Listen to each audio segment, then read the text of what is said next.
So quantum mechanical model, quantum mechanical theory describes the behavior of of electrons in the atoms. We talked about the standing waves and the wave functions and all the different orbitals. That's the stuff we're talking about. So electrons exist within orbitals. And we need a way to describe how the electrons are arranged in a given atom. And that description is called an electron configuration. So this is the electron configuration for hydrogen. So here's hydrogen's element symbol, and here's the electron configuration. 1s tells us which orbital the electron is in. It's in principal energy level 1, and L equals 0. We call that S, an s orbital. And then as a superscript, we write the number of electrons that are actually in that orbital. Okay? So Schrodinger's equation, that weird thing with the H psi and the E psi, you can do calculations, and they show that hydrogen, which has one electron, that one electron is occupying the lowest energy orbital in the atom. So we can solve Schrodinger's equation for hydrogen, but for any other atom with more than one electron, we cannot exactly solve Schrodinger's equation. And this is because when you have two or more electrons, the electrons interact with each other. In hydrogen, there's only one electron. It doesn't interact with anything else, and so we can solve the equation. So the electron-electron interactions make the math a lot more complicated, but we can get approximate solutions, and those approximate solutions show that the orbitals in other atoms are like the orbitals in hydrogen. So we have to think about two new concepts that happen in the multi-electron atoms, and those are electron spin. Well, we talked very briefly about that as being the spin quantum number, plus 1/2 or minus 1/2. And then we also have this effect of energy splitting of sublevels. So electron spin.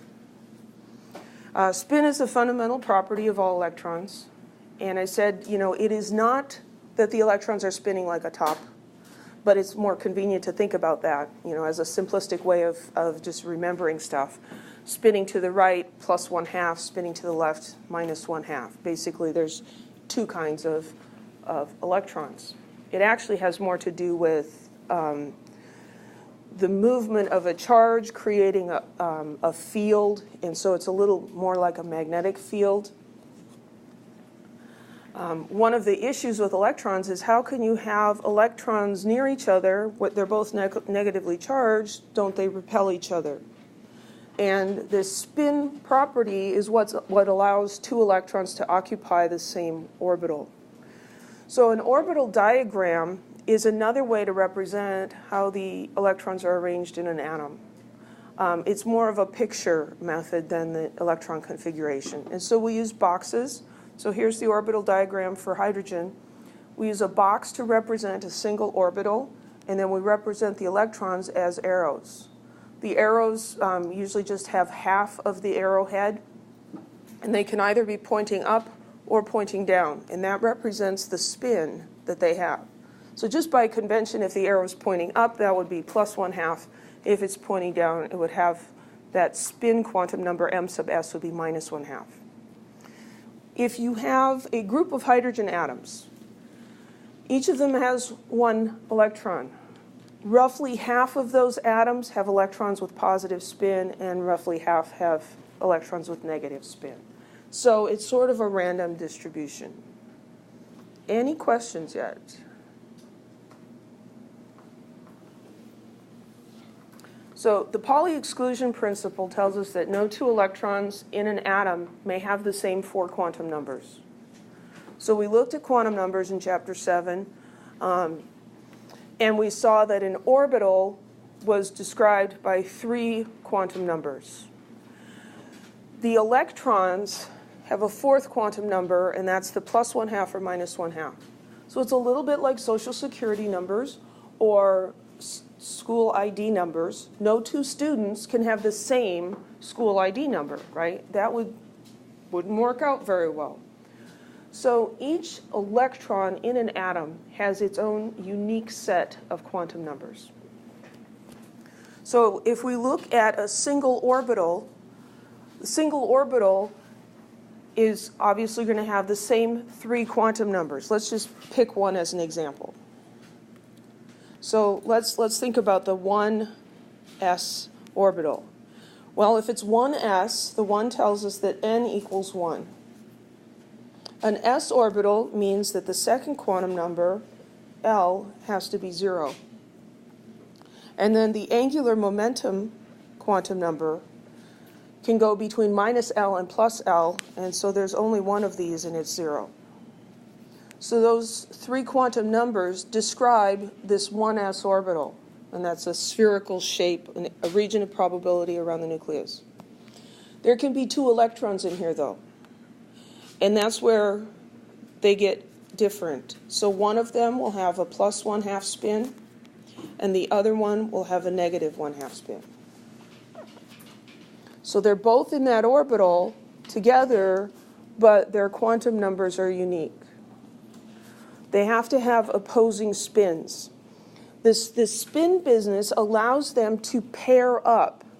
It's a lot like taking 2 bar magnets, and you push them next to each other, and if they're not aligned correctly, one of them will flip over, and then they'll stick together, right? With north to south and south to north poles aligned. You've observed that with magnets? They kind of jump around until they stick together, right?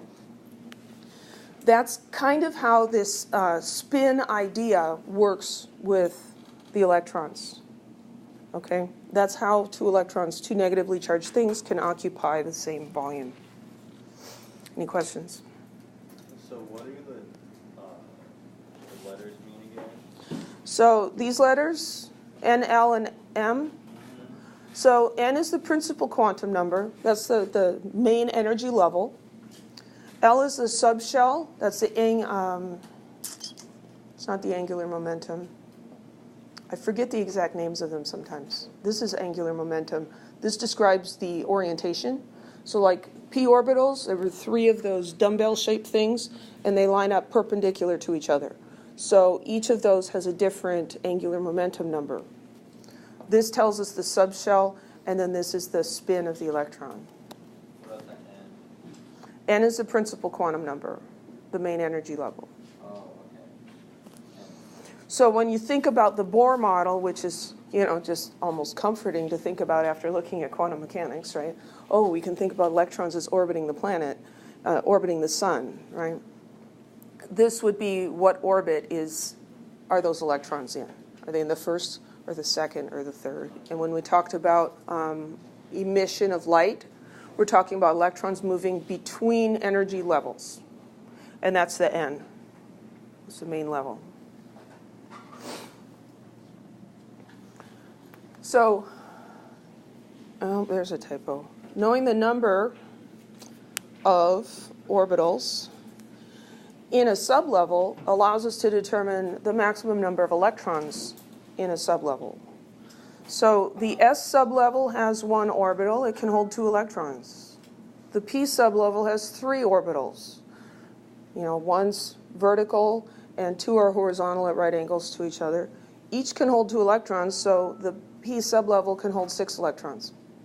The D sublevel has 5 orbitals. It can hold 10 electrons, and the F has 7, and it can hold 14.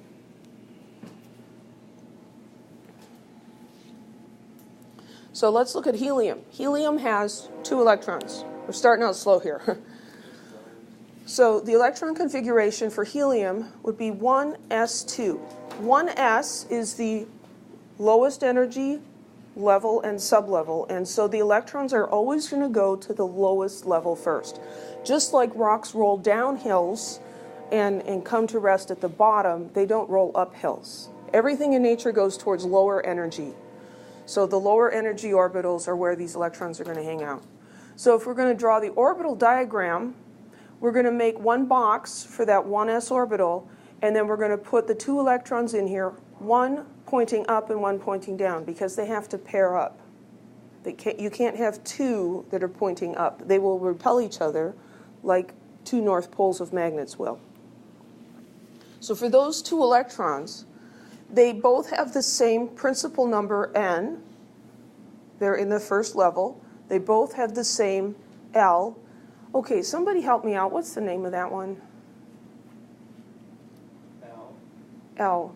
So there's the principal quantum number, and then there's that one, and then there's the angular momentum and the spin. And I can't remember what L is, and it's making me crazy. Somebody look it up and yell it out when you find it. Anyway, for both of these, L is 0, and M sub L is 0 for both of them. So far, their quantum numbers are the same. But one has a positive 1/2 spin, and one has a negative 1/2 spin. And so they're different. Any questions? Does that make any sense? Each electron has a unique set of numbers, just like each of you has a unique student ID number. So the principal energy level has sublevels. And all of the sublevels in a principal energy level for hydrogen have the same energy. The orbital energy just depends on n. For hydrogen, because there's no interaction between electrons because there's only the one electron. When orbitals have the same energy, we say they're degenerate.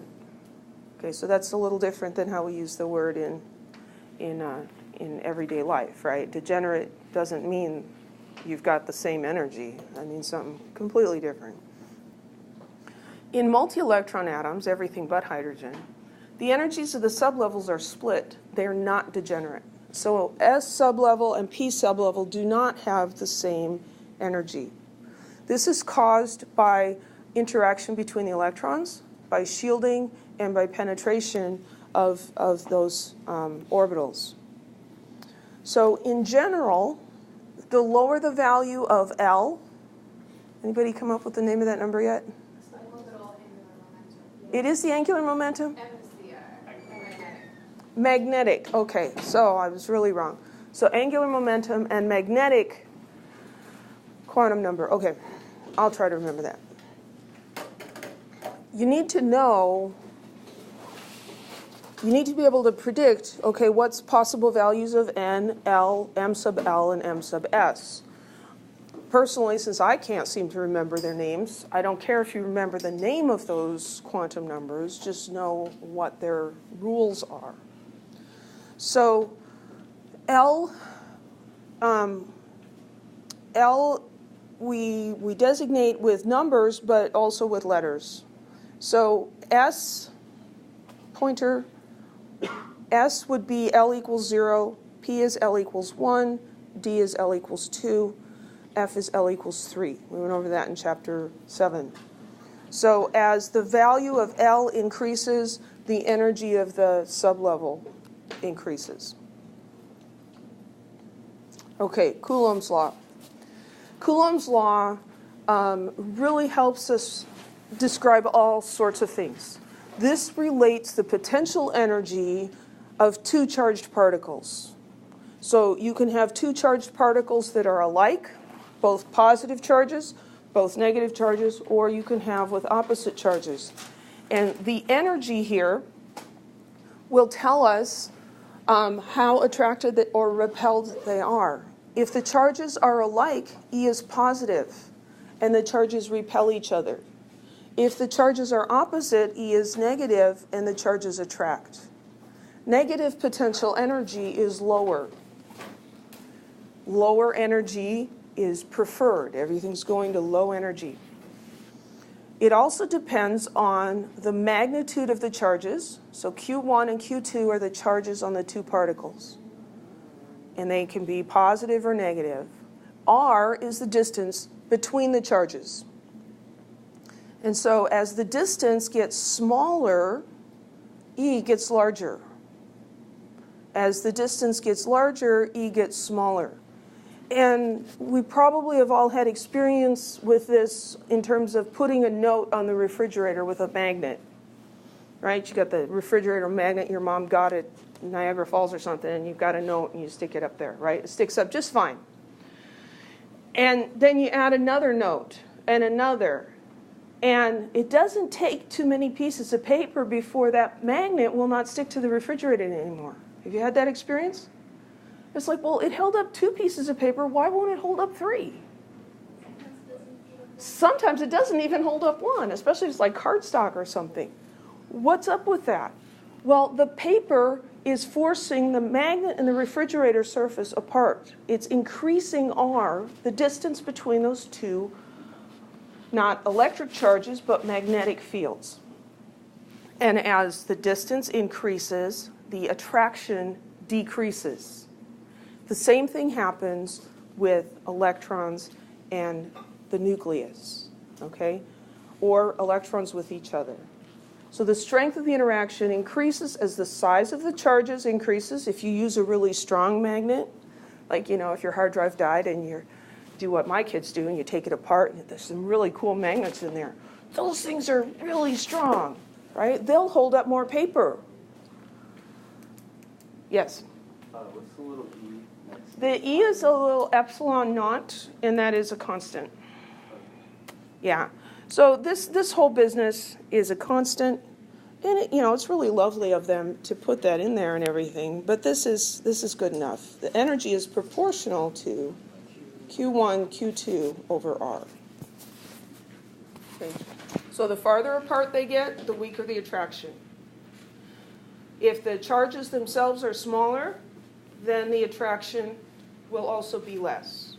If the charges are the same sign, both positive or both negative, then we're not talking about attraction, we're talking about repulsion. Okay, everybody okay with Coulomb's law?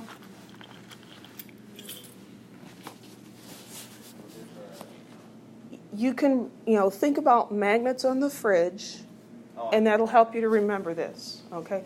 Because having Coulomb's law, this idea in your head, will help you to remember a whole bunch of other stuff we're going to talk about. So shielding and effective nuclear charge. So the electrons in a multi-electron atom experience attraction of the nucleus. The nucleus has a positive charge. The electron has a negative charge. There's a force of attraction there. They also experience repulsion by the other electrons. Because you've got all these other negative charges here, they're going to repel each other. So these are counteracting effects. The repulsions cause the electron to have a reduced attraction to the nucleus. So it's not as attracted to the nucleus as if there weren't any other electrons around. We say it's shielded from the nucleus. So the other electrons shield the attractiveness of the nucleus. So this analogy takes different forms. I just never know how it's going to work. This time it's a pretty girl in a parka. Okay, so you've got this really cute girl. She's, just a really nice looking girl. And she's wearing a bikini, right? You're at the beach. And most guys are going to be like really attracted, right? So what if she puts on snow pants and a parka? Are they going to be as attracted if they haven't seen her in the bikini? Probably not. Come on, let's just be honest. I know this is stupid, right? Really, really dumb and sexist and everything, but it's true. Okay, or we could think about, have you seen that Chippendales poster up that billboard? Every time I come to school, yeah. Well, there's actually one on McKinley right here. You turn on to McKinley and there it is, Chippendales, every day I have to drive past that. Okay, so there's a hot guy, right? Well, there he is, in a bow tie and pants. I think they've got pants on. Ew. Bare-chested, right? And so you can see his attractiveness. Now, if he puts on a big old nasty sweatshirt or something, then you can't see his attractiveness, right? So the other electrons are like the parka or the clothing that shields the attractiveness of the nucleus. Does that work?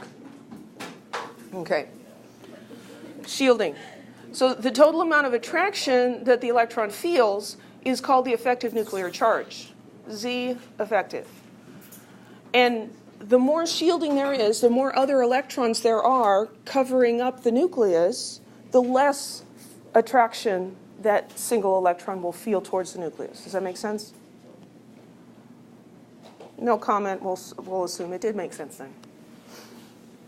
Okay, so the closer an electron is to the nucleus, the more attraction it experiences, right? That's what Coulomb's law tells us. So let's write Coulomb's law out here again. The potential energy is proportional to Q1, Q2 over R, right?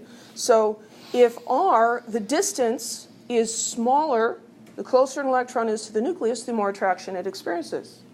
So you see that attractive person, and the closer you are to them, the more attracted you are. You know, if you're 15 miles away and they're just, it's like I can't even see them, you're not going to be as attracted, right? So the outer electron, we showed how these orbitals overlap, right? They are superimposed on each other, and that's possible because they're all basically standing waves. They're not solid objects. The better the outer electron's orbital penetrates through the electron cloud of the inner electrons, the more attraction it will have for the nucleus. And the degree of penetration is related to the orbital's radial distribution function. So let's look at the radial. Well, I guess we'll talk about this first. And then we'll get to the other picture. So here is, what is this, lithium, right? 3? Yeah. So here's lithium. And we've got this nucleus, and it has a positive 3 charge because it's got 3 protons in it, and there's 3 electrons here. And so these 2 electrons are going about their business in the 1s orbital, and then we've got this electron out here. This electron does not experience the full attraction of the nucleus because of these 2 guys that are getting in the way, like the clothing getting in the way. You can't see it as well. I'm not seeing it. Over here, if this electron is able to penetrate to come into this cloud, then it's closer to the nucleus, so that increases its attraction. And also, it has less shielding because it's gotten in here, and these guys are not inside. So maybe that's like...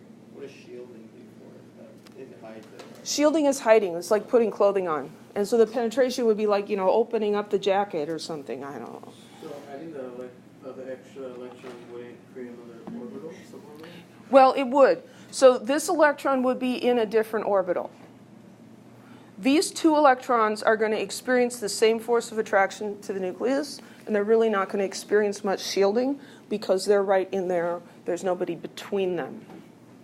But this guy out here is going to experience shielding.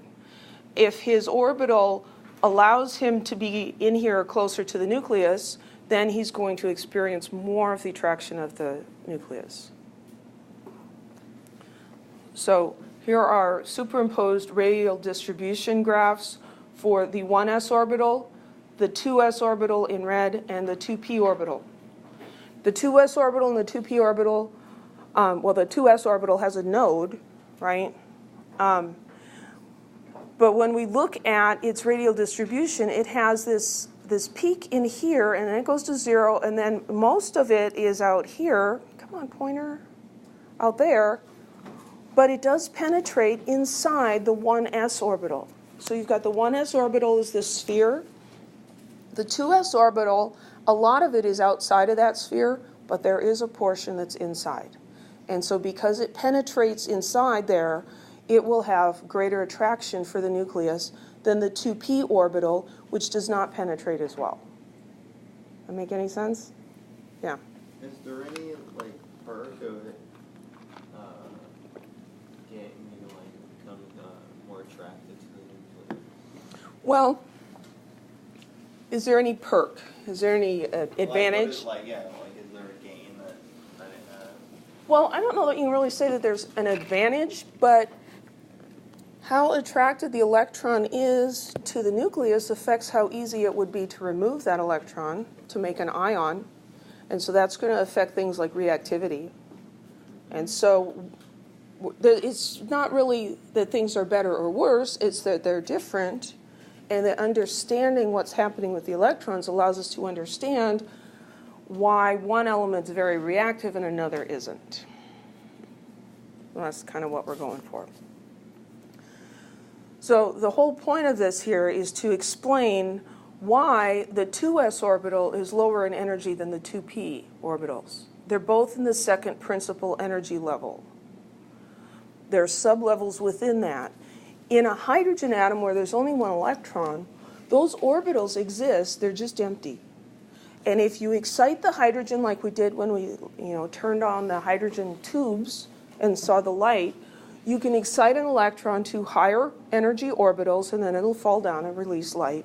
The 2s and the 2p orbitals for hydrogen all have the same amount of energy because there's no interactions, there's no shielding, and then penetration doesn't have any effect.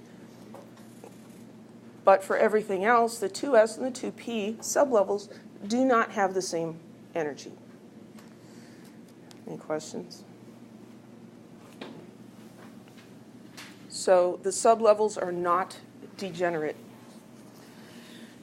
As you go further out, higher principal energy levels and then higher order sublevels, the effects of penetration become even more significant.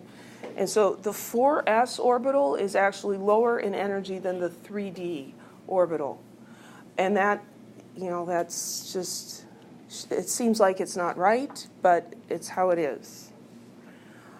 We also observe that the energy separations between different sets of orbitals become smaller and smaller as you go out, especially beyond the 4s orbital. So we have a typical energy ordering of these orbitals, but there can be exceptions. They do vary a little bit. We're just going to look at the typical ordering. Yes? What does it mean when they say that each principal level are not degenerate? So it's the sublevels are not degenerate. So we would expect that the s and the p and the d orbitals in the principal level 3 would have the same energy, but they don't. S is lower in energy, and then P is higher, and D is even higher. And that's due to shielding and penetration. So that's actually by degenerate? Degenerate means the same energy. They have the same energy. Yep. Okay, so here's a diagram showing the typical energy ordering of orbitals for multi-electron atoms, right? So here we're going up in energy. Here's the first energy level. There's only one sublevel. Here's the second energy level. There's an S sublevel and there's a P sublevel. But the P is a little higher in energy than S. Then we go up to the third sublevel, and S is lower, P is a little higher, and D is higher. And that's what we were talking about earlier. The lower the L value, the lower the energy within an energy level. So this would be L equals 0, L equals 1, L equals 2. So as L increases, the energy increases within the third level. But now we've got all of this starting to get mixed up with each other. The 4s is actually lower in energy than the 3d. And then there's 4p and 4d, and 5s is lower than 4d. And so they're getting all tangled and mixed up with each other. Nice, huh? I'm actually going to show you a way that you can figure this out from the periodic table. Okay, orbital filling, the Aufbau principle. Electrons occupy orbitals to minimize the energy of the atom. So they're going to fill the lower energy orbitals first before they go to the higher ones. Orbitals in the same sublevel, so a sublevel is S, P, D, or F. In the P sublevel, there's 3 different orbitals. Those are degenerate, but S in 2s and 2p do not have the same energy. But all of the 3d orbitals, there's 5 of them, those are all degenerate. They do have the same energy. This is the filling order. You can memorize that if you want, but like I said, I'm going to show you how to see it on the periodic table.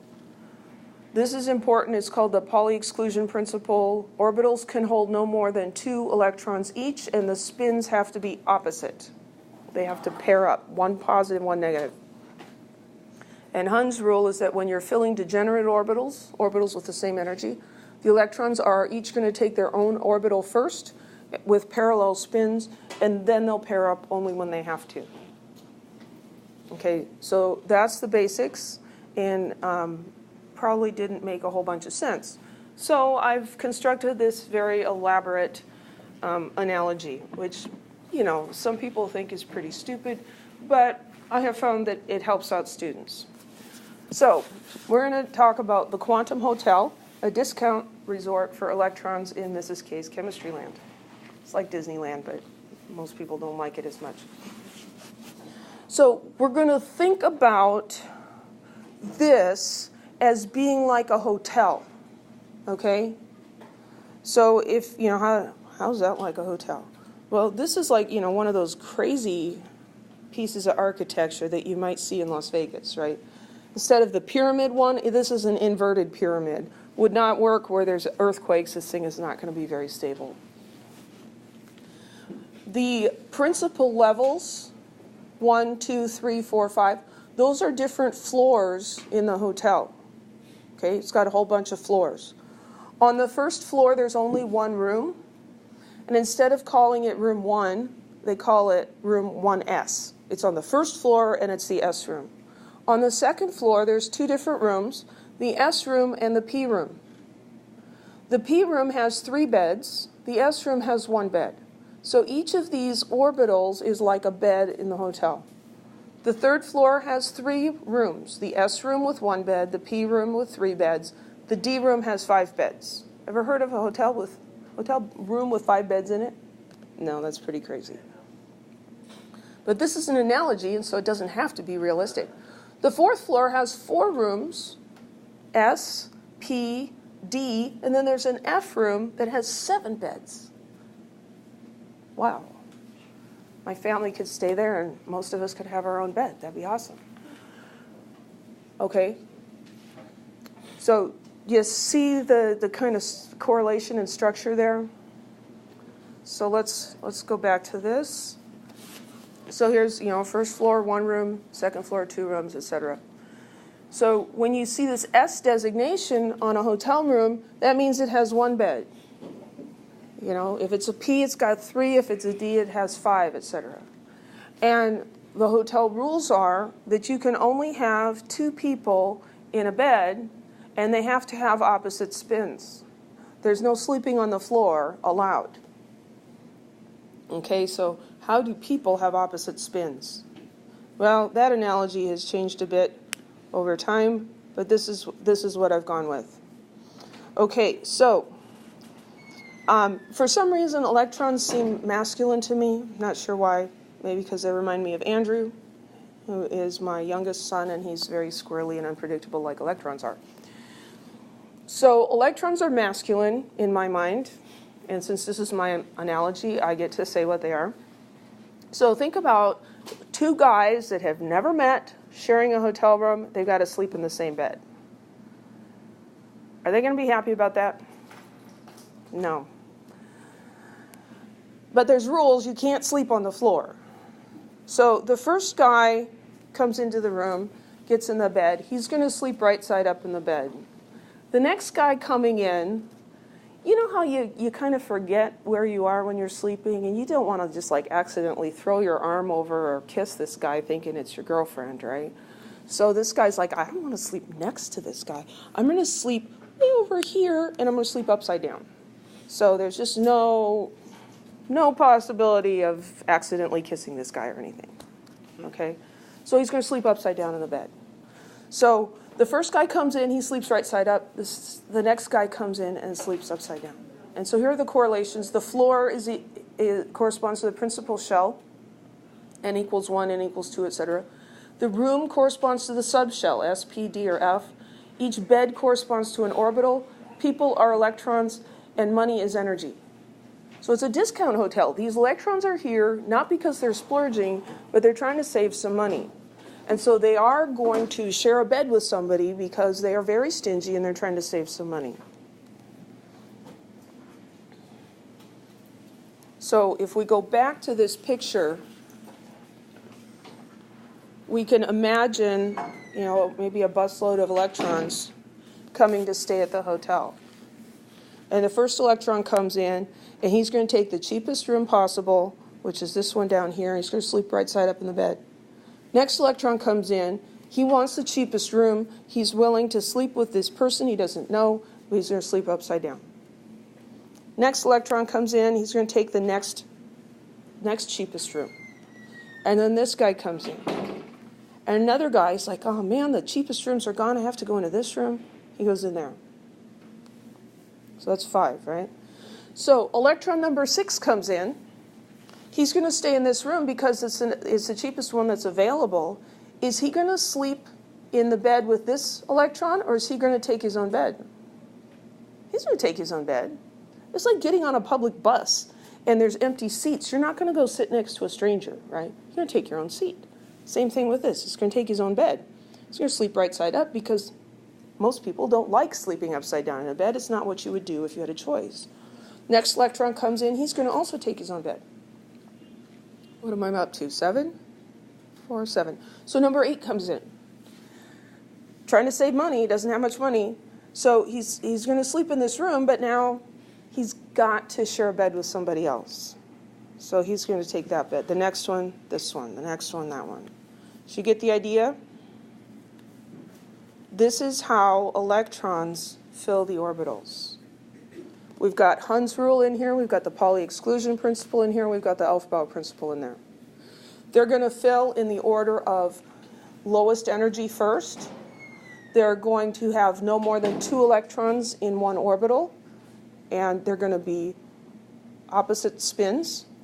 When possible, they will have their own orbital. They will fill these orbitals singly with positive spins before they pair up. Yes? So once 3p is all full with 6, would you fill 4s or 3d first? That's a good question. So once 3p is all full, which it now is, where does the next electron go? It goes to 4s because it's cheaper.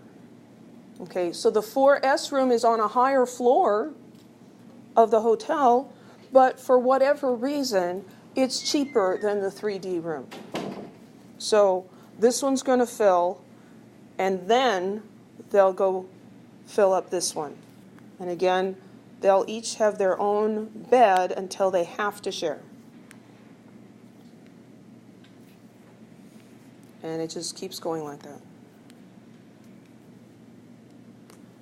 The electron configuration is just a shorthand like the hotel clerk at the front desk might have to keep track of which rooms are full.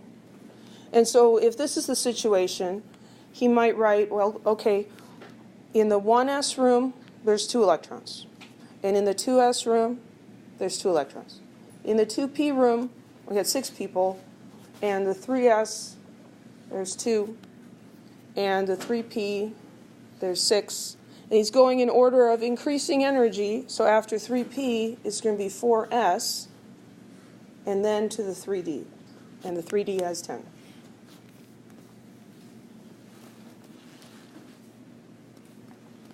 The hotel analogy does not explain why, but it does help us to remember and gets us through to being able to write electron configurations.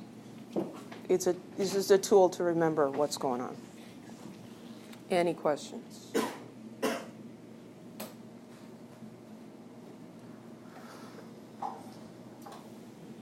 Oh, see, I wouldn't have had to go back. I could just do it right there. I forget my stuff. Okay, so some notes on electron configurations. Unless it says that this is an excited state, you're going to assume that you're doing a ground state, where all the electrons are in their lowest energy states. An excited state would be that electron that's been zapped with electricity or heated in a flame, and one or more of the electrons has moved up to a higher energy level. So, it looks like this hotel would be, maybe in Vegas. And so unfortunately, there is some gambling going on in chemistry land. And so, electron goes out and he wins the poker game. He's got a whole bunch of money. He's going to splurge and go to a more expensive room and have a whole room to himself, right? So can he stay up there, though? He doesn't have enough money to stay up there, so he's going to eventually come back down. And that's where the light gets emitted. So unless it says it's excited, we assume it's a ground state. Everybody in their lowest possible places. The number of electrons in a neutral atom equals its atomic number. We should know that, but sometimes we forget. So you look at, say, chlorine. Chlorine is element number 17. How many electrons does a chlorine atom have? 17. It has 17 protons and 17 electrons. Electrons with parallel spins have a correlated motion. They're spin paired that minimizes their mutual repulsion, and that's how they can be together in a single orbital. And then these are the numbers of orbitals and the numbers of electrons that can be held in those. So electron configuration is just basically a shorthand. So here's the electron configuration for krypton. It's got 36 electrons, and so they would fill in this order. And if you take these superscripts and add them together, they add up to 36. Because you got to account for 36 electrons. That can get a little tedious when you get to the bigger elements, because you seem to be writing the same stuff at the beginning over and over, because you are writing the same stuff at the beginning. So a shorthand is called the inner electron configuration or noble gas configuration. So like for rubidium with 37 electrons, instead of writing all of this plus 5s, what we do is we say, well, this part, that is the same as the electron configuration for krypton, right? So instead of writing all of that out, I'm just going to write krypton in brackets. This represents the electron configuration of krypton. And then I'm just going to write the things that come after it. You can only use noble gases here. So for this one, you can't say, well, I'm going to call that zinc and then put just the 4p6 after it. You can't do that. It has to be the noble gas. Any questions? So here are electron configurations and orbital diagrams for some of the elements in that second period of the periodic table. I like the orbital diagrams. They're often written horizontally like this, but sometimes they're written vertically, showing different levels, like that table that I was drawing on earlier. Sometimes they have lines, sometimes they have boxes. The boxes are easiest on a computer because it's less graphics. So, here is the 1s orbital, the 1s room, and it's got 2 people staying in it. Here's the 2s room, and it's got 1 person staying in it. When we get to the 2p room, each box is an orbital, so each box is like a bed in the hotel. And then we see where the electrons are sleeping, where they're staying. So for boron, this orbital is full and this orbital is full, and so we're getting into this 2p subshell. One orbital here will have 1 electron and the other 2 will be empty. Those orbitals exist even if they're empty. They're possible states for electrons. Because when the hotel is empty, does that mean all the beds are gone? No, they're just empty, right? So you can excite an atom and have one of these electrons jump up to one of those empty orbitals. It won't stay up there indefinitely, it'll come back down, but those orbitals are there. So carbon, we draw this orbital diagram by making the boxes for 1s and 2s and 2p. Just make the boxes that you're going to need and then fill them in. So this guy goes right side up and then upside down. Up, down, up, right side up, and then the next guy is going to take his own bed because he can. And then you're done. And the electron configuration is a shorthand of this. We've got 1s with 2, 2s2, and 2p2. Any questions? Yes? Why does 2p have 3 boxes? That's a good question. Okay?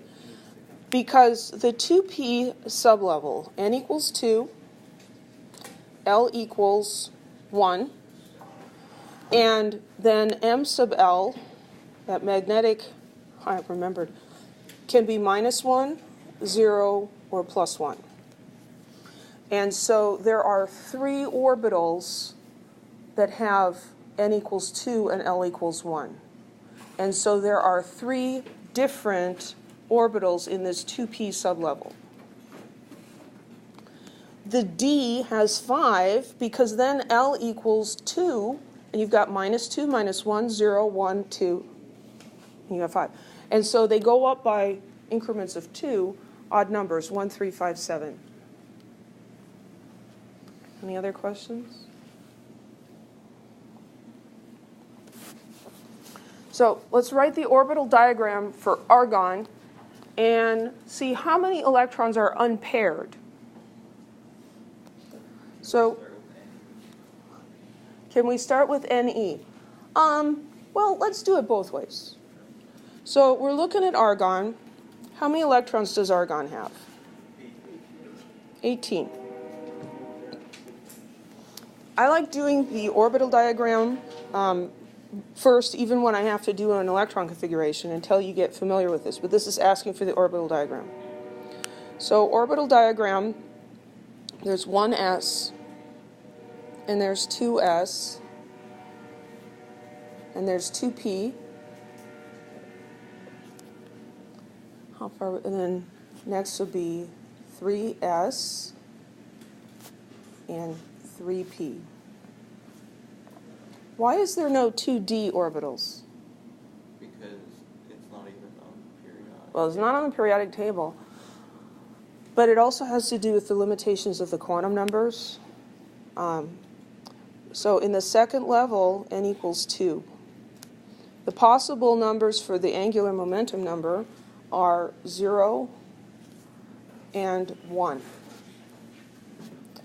0 is S, 1 is P. You can't have L be equal to 2 because L goes up to 1 minus N. So those are the only possibilities. There is no d orbital. And this is not all magic stuff that we made up.